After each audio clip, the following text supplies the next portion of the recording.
The night air in the glass and concrete lot smelled like gasoline, perfume, and arrogance, the kind of arrogance that buys protection and thinks the world owes it a clean conscience. The millionaire moved with a polished rage, a man used to bending people like spoons. He saw the janitor sweep a spill by the SUVs and, for reasons that started small and sank deep, stepped closer, his wallet-sized ego flaring. Words flew, cheap and stinging, the millionaire's voice honeyed and mean. And in one smooth motion, he grabbed the janitor's throat, thumbs digging in like he owned the right to choke a life into silence. People gasped. Phones hovered, and the janitor, a woman in a stained orange vest and a tired braid, blinked like a storm had hit her calm. Her name didn't matter to him, but it mattered to the universe because the woman had once been something else, something forged in ranks and steel and bad weather. Military discipline lived in the line of her jaw, in scars no one saw under the vest. For a beat, she looked shocked, like a deer. And then her hands found strength that had nothing to do with the job on her badge. The crowd smelled the electricity, something sacred and dangerous. The millionaire's grip tightened and a laugh, cruel, oily, spilled from his lips. He didn't know that hands that had learned to survive in the desert, hands that had been trained to take life to save life, were wrapped around his throat's future like a coiled viper. He thought the night was his. He was about to be proven a shit judge of people. Memory is a dangerous thing when it arrives in a body that's been training for war. The janitor's breath was slow at first, a metronome set by habit, not panic. Flashbacks moved like lightning. A bitter barracks dawn, a mentor's squeeze of the shoulder, the ritual of cleaning a rifle, the smell of rain on hot tarmac. Those memories aren't warm, they are tools. And in them she found a methodical calm. Her hands worked against the millionaire's fingers, not like a noodle, but like wire, finding leverage, countering weight with cunning. He snarled, surprised when the grip slipped, surprised to feel his advantage wobble. When she stepped back, blood kissed the corner of her lip, not from him, but from the effort and from the old wounds she kept hidden. The crowd buzzed, some cheering, most frozen. The millionaire's face changed from triumph to a bruise of confusion, then to thin fury. He spat, said filthy things, then pushed. An ugly shove meant to humiliate, to remind the world who paid the bills. The shove should have been the end of it, but the janitor's foot found the right place on the pavement and her hand flashed out, not in blind animal panic, but precise, military calculated. The millionaire stumbled as if struck by an invisible hand. Someone laughed nervously. He swore an oath under his breath, red-faced. His teeth showed. His entitlement flared higher. He was wrong about her. Very wrong. He went for his phone like a general calling in favors, tapping away as if the universe were an app he could control. Security guards, drivers, and polite vultures materialized within minutes because money sends fast invitations. They circled like hyenas, smiling soft and sharp. The janitor stood in the middle of a ring of polished shoes and offended suits, and every muscle in her body was a promise that was about to be kept. She didn't flinch when a driver shoved past and bumped her shoulder, or when a woman in heels whispered something cruel. Her eyes were steady as a rifle sight, and deeper than a lie could reach. That's when the millionaire's first careless mistake happened.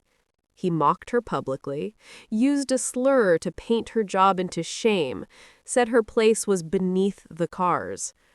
The word landed like a blow, heavier than his grip had been.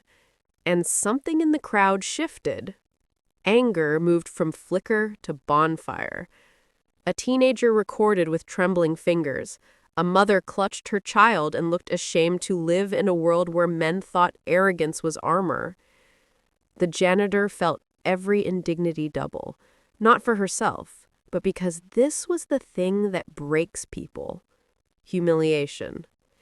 She stepped forward, and the millionaire gave his best sneer, then reached out and slapped her across the face to prove he was still the predator. The slap sounded like a public sentence. For him, it was theater. For her, It was the bell before the storm. Pain is biodegradable for those who have learned to fold suffering into action. The slap hurt, sharp and bright, but it lit a fuse. Her training taught her that a single visible wound could hide 10 strategies. She let the sting spread across her cheek and let the crowd see the red blossom of his arrogance. Then she spoke, voice low and even. "You picked the wrong janitor tonight." It wasn't a threat, it was a fact. The millionaire laughed, pretending to shake it off, but his hands trembled with something beyond the veneer of control. He did not know how quickly the world could pivot from laughter to fury when the right person refused to remain small. Security men edged closer, like men preparing to tidy a mess, not knowing which mess they were walking into. The janitor moved like a shadow, fast enough to be wrong-footed, slow enough to be theatrical. She grabbed the millionaire's forearm with a grip that had once held a parachute and steadied herself. He tried to shrug her off, tried to show he was still king of spoils, and the million-dollar laugh broke into something raw. When she twisted, it wasn't to hurt him badly, it was to make him remember privilege has limits when you start counting the cost. He fell to one knee like a man who discovered his shoes were on fire. People gasped, a steward called for order, but the janitor's eyes didn't leave his. She was not a monster, and she was not a martyr. She was an instrument of correction. The millionaire's pride didn't heal with money, and when it rots, it smells obscene. He crawled back to his feet, fury rising in him like bile. This time, he reached for something heavier than words, a shove meant to humiliate more than hurt. But the shove had an echo, and the echo was in the bone-deep habit of her training. She absorbed his weight and redirected it, a pivot and a push that sent him stumbling into the hood of his own car. The windshield wipers slapped like jailers. He hit metal, and something cracked inside his voice, a sound more animal than human. The crowd's murmur thickened with the delicious cruelty of watching a man unmake himself. His cronies had been taught to be useful, not brave, and they hesitated. A driver lunged, and the janitor's knee found him. Not one blow, but a series of measured strikes, each a punctuation that said, "Stop." The millionaire's eyes were wide, surfacing panic, as if the money could not buy back a pulse. He screamed for the guards, like a child calling for a nanny, calling for the law that he thinks bends to him. The guards hesitated because this was not a simple scuffle. It was a reckoning. The janitor's breaths came even, the way they do on missions when survival is the only thing that matters. Around them, the people recorded, whispered, and felt something old and human twitch, the urge to see a tyrant humbled. The millionaire's face was a map of disbelief, the kind that wears off quickly into a smear of anger and then into the cold business of revenge. He grabbed at her hair, trying to drag her out of the light where witnesses multiplied. His fingers were like clamps meant to dominate, but hands that have tied knots in parachute cords do not break at a hiss. She turned, a motion precise and practiced, and his fingers bent back under the weight of his own stupidity. A joint popped, a sharp sound that landed like justice in the midnight air. He howled, genuinely surprised at the pain of his own choices. The driver, who had watched from the side, puked a little on his shoe, unable to watch the self-righting of a tyrant. That pop rewound the narrative for everyone watching. The millionaire was not invincible, he was breakable. People shifted from voyeur to jury, eyes feeding on the script of his unraveling. He tried to lunge again, this time with a clubbed fist, but the janitor's forearm met it like iron. Her counters were not cruel for cruelty's sake, they were corrective, surgical, because she understood proportionality and survival and the cruel arithmetic of gravity. The guards closed in now, not to protect him, but to stop the spectacle from getting messier. They hauled him back with restraining hands while his face waxed white and purple, a grotesque painting of someone who thought money turned him into a god. The janitor stood in the middle of all the polished shoes and lights, breath slow, hands trembling a fraction because war leaves echoes in the body. They took the millionaire to the hospital like a spoiled king to a place that smells of bleach and regret. He left a trail of stunned associates, broken pride, and an ego trying to stitch itself back together with threats and phone calls. On social media, the video looped like a merciless hymn. Millions of plays, millions of opinions. Some called the janitor a hero. Others called her a vigilante. The millionaire posted a polished video from a hospital bed, eyes rimmed red, promising lawsuits, promising ruin. He spoke like a wounded animal, the kind that bites the hand that reaches out not to help, but to take. He called the janitor a thug, a disgrace, and the words sounded tinny, like a cheap amplifier playing a bankrupt song. But a quiet thing happened among the people who had watched the lot come alive. Quiet conversations at kitchen tables, messages sent in the small hours, older veterans nodding behind cups of tea. People began to tell stories of the janitor's past that made her a figure of stubborn light, a girl who had walked away from a country that tried to break her, a soldier who saved others and carried scars like medals she didn't want mentioned. The millionaire hired lawyers and PR firms and tried to buy silence the way he bought cars. He thought money could erase humiliation, but humiliation seeds anger elsewhere. It grows roots in people who were tired of being stepped on. The janitor returned to work the next morning as if the world had not tilted, sweeping the same stain but leaving a new footprint in it, a mark that said, "Someone stood up." Threats came wrapped in legalese and in the clumsy language of hired thugs. The millionaire tried to make the janitor disappear with a smear campaign, planting fake histories, fake complaints, lies spun like thread into fragile tapestries meant to cover his rotten moral keel. But the footage had teeth, and once something honest gets out, it chews through bravado. The janitor's mailbox filled with anonymous notes that smelled like bile, and there were late-night calls with silence at the other end. Once, a car pulled up slow outside the lot, and a shadow knocked on the glass. She locked the doors and did not answer. Fear visited like a polite, ugly neighbor, but it did not move in.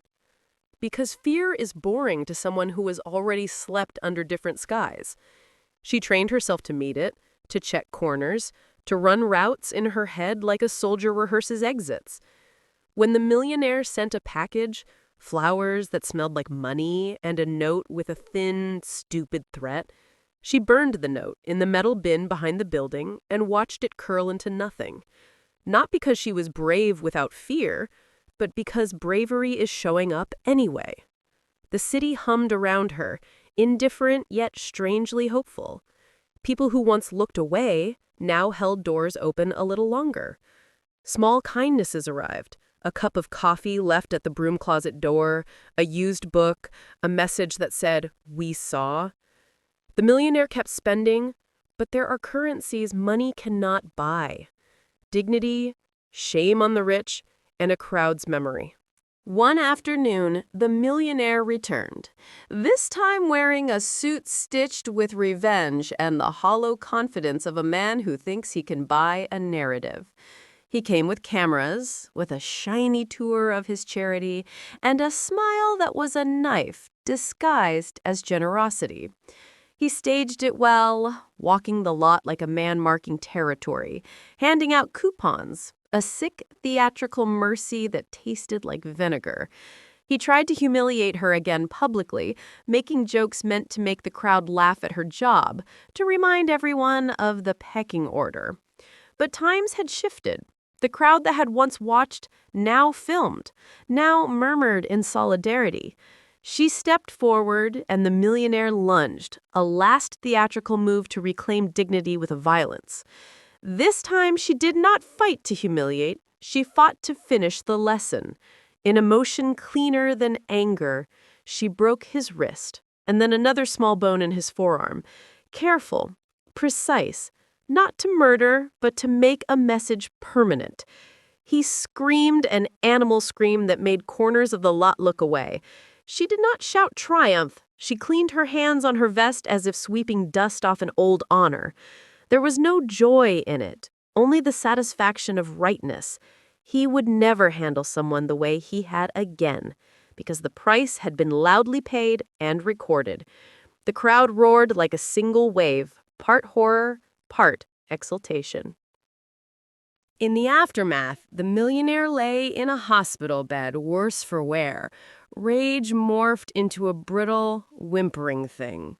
The lawyers circled, cameras flashed, and the city debated like an animal licking its wounds and learning. The janitor went home that night to a small flat that smelled of boiled plantain and old rice, and she sat on the single wooden chair and let the exhaustion come. Tears came slow and big, the kind that cleans a person and leaves them raw and honest. She had not wanted to be a spectacle. She had wanted to be left alone to do her work. But the world had chosen a different language, and she had used words it understood. The moral is not that violence is the answer.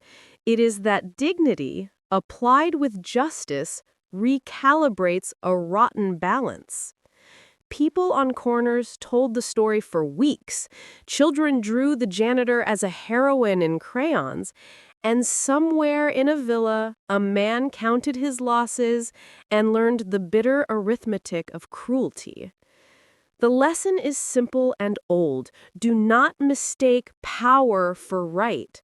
As Friedrich Nietzsche said, he who fights with monsters should look to it that he himself does not become a monster. Live with courage, and let justice be measured, not personal hatred. If you felt this in your chest, if your hands clenched and your heart raced, then you know why stories like this matter. If you loved this, smash the like button, subscribe for the next release, and drop a comment telling which chapter made you want to punch that villain the hardest. Also, share this video so that dignity gets louder. Moral lesson: a society that allows cruelty to be normalized will breed its own reckoning. Dignity is not bought, it is defended, sometimes fiercely. Adage by Friedrich Nietzsche. He who fights with monsters should look to it that he himself does not become a monster.